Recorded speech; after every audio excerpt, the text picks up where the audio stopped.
Alam mo bang si Senador Amy Marcos ay nalulungkot dahil sabi niya si Manong Dante hindi dapat nakakulong, magbe-birthday pa naman siya sa July 29, 73 years old. So sabi niya inuubos talaga kami, pambihira.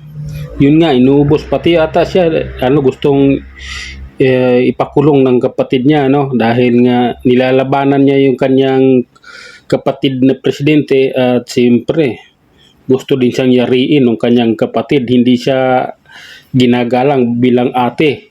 Gusto siyang pinagplanuhan na sila. Lahat ata sila pinagpaplanuhan.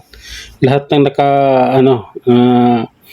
mga kakampi ni Senador Dante Marcolita ay pinagpaplanuhan ng administrasyong ito na makulong o lahat kakasuhan.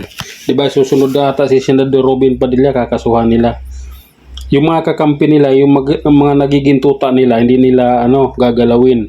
Parang maka-absuelto sila. Ang makukulong ay itong mga ito sila sa mga kasamahan ni Dante Marcoleta, sila si Senator Bongo, di na nga nagtatago na rin, di ba? Si Senador Bato nagtatago rin. So maraming ginigipit ang administrasyong ito. Nagyayabang pa nga sila, di ba, kung ano-ano pinagsasabi pag nag-interview. Pero ganoon pa man, nakakalungkot din naman talaga. Dahil nga lahat ng ngayon, lahat ng kapangyarihan kasi ngayon ay hawak ng kanyang kapatid na si Bangag.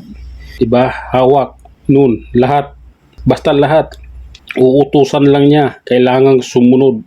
Dahil pag hindi sumunod, pwede niyang sibakin anytime.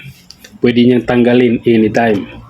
Kaya lahat, kahit yung maling kaso, kahit yung faking kaso, kahit na yung kasong walang katuturan, nagiging makatotohanan.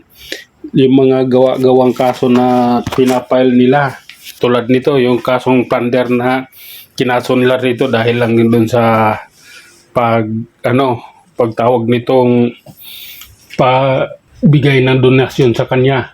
Kinaso pa sa kanya plunder, di ba? So lahat ng mga kasong yan ay gawa-gawa lamang para lang matakot yung iba at kailangan yung kanilang gusto ay matupad.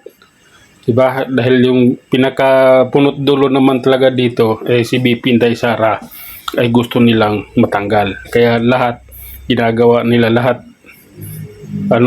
inuubos yung mga kumakampi, pinapakulong nang sa ganon ay walang lalaban, nang sa ganon yung gusto nila ay mangyayari. Kaya ngayon ito, nalulungkot si Manang Amy. So wala tayong magagawa dahil mangyayari talaga ang ganitong panahon dahil hawak nga, tulad ng sinabi ko, hawak ni Marcos ang lahat ng kapangyarihan sa ngayon. Yun lang muna, hanggang sa muli, maraming salamat.